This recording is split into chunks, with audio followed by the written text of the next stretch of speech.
6 top tips for getting laid from a pro. 1. Stop making fun of kinks and fetishes. Have you ever told a partner or friend with benefits about a sexual fantasy you had, only to be teased or laughed at? Yes, it happened to all of us at some point. The therapist says it's important not to, though, because sex should be a safe, no judgment zone. The worst thing you can do if your partner is comfortable enough with you to tell you about their kinks and fetishes is judge them, she says. Making judgments will hurt the safe space you've made for each other in your relationship. It could also hurt their feelings or make them feel ashamed or embarrassed about what they want. Here's what Val suggests: that you ask your partner to be honest about their kinks and fetishes, and don't judge them if it's not something you're into.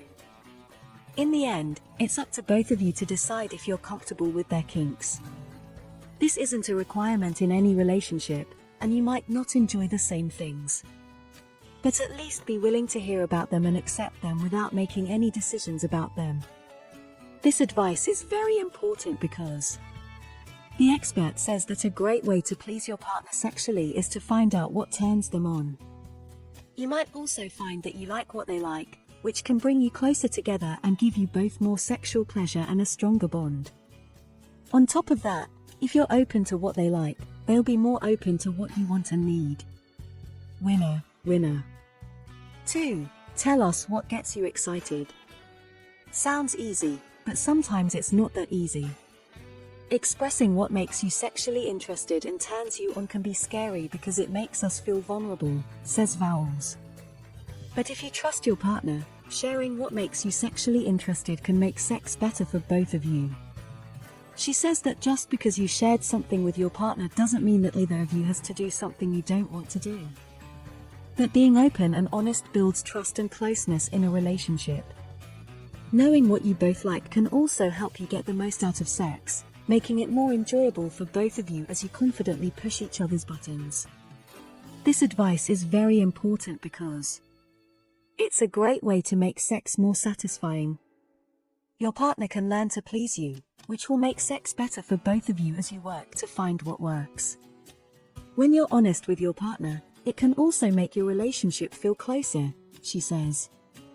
3. Don't be afraid to use sex toys, whether you're alone or with someone else. So you've bought a bunch of sex toys, including some that are good for the environment and some that are made for men. What's next? Time to get to work, says Vowels. Sex toys are often mistakenly thought of as a way for single women to have fun, but couples and men should be more open-minded about using them, she says. Men often worry that if they use sex toys in a relationship, their partner won't enjoy sex without them and might become dependent on them, which isn't true. Tip: choose sex toys for couples that are made to make both partners feel more pleasure. Also, keep in mind that using sex toys just once doesn't mean you have to use them every time you have sex.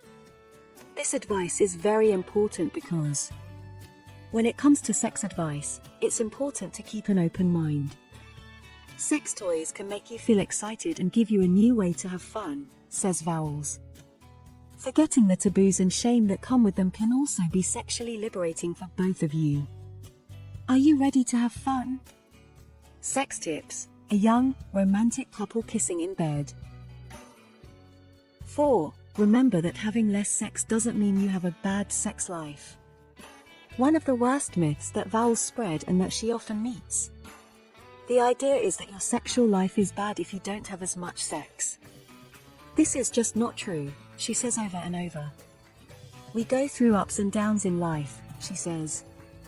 One week you might want to have sex 3 or 4 times a week, but the next week you might not want to have sex at all. She goes on to say that you and your partner can connect and feel close in other ways besides penetrative sex. Also, keep in mind that how often you have sex depends on many things, such as business, stress, anxiety, brain health, when you take the pill, your menstrual cycle. Big things happened in people's lives. These will definitely change your sexual desire and how often you want to have sex, says Vowels. This advice is very important because Putting yourself under pressure to have sex when you don't want to is bad for your mind and body, she says. You might have trouble climaxing or getting turned on if you don't want to have sex. Top tip: be honest with yourself and accept that you might want sex sometimes and not other times.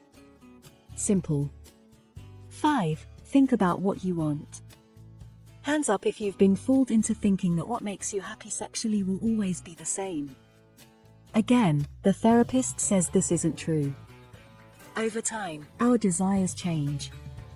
It's important to get to know ourselves and our partners so that things stay interesting and we can figure out what feels good right now, Vowles says.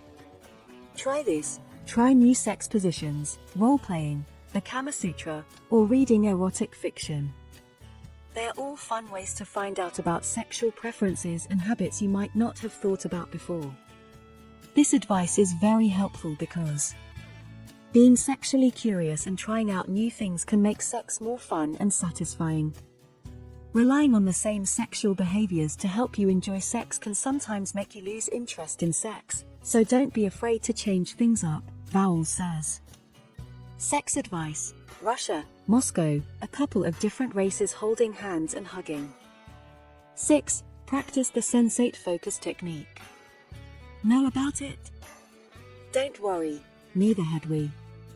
Sensate focus teaches you and your partner to be more aware of your intimate experiences, which will help you have better sexual experiences in the long run, says Vowles.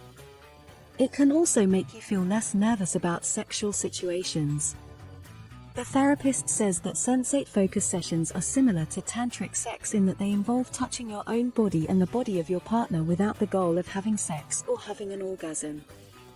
This means that you focus on sensations like texture, pressure, and temperature while learning ways to ignore negative, intrusive thoughts that might come up during intimacy, like wondering how you look naked or thinking about that presentation at work, she says.